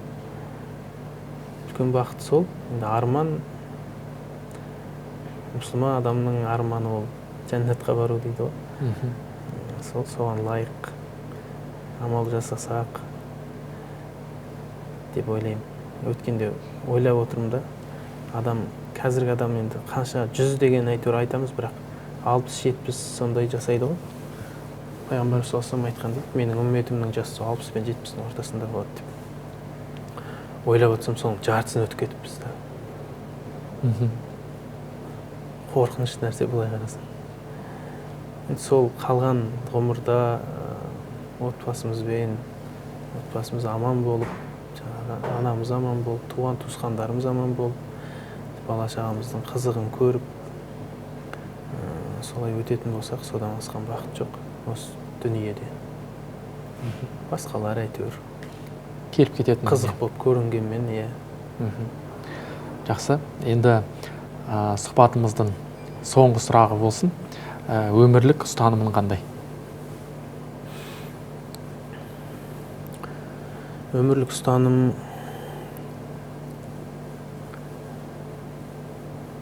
адамдарға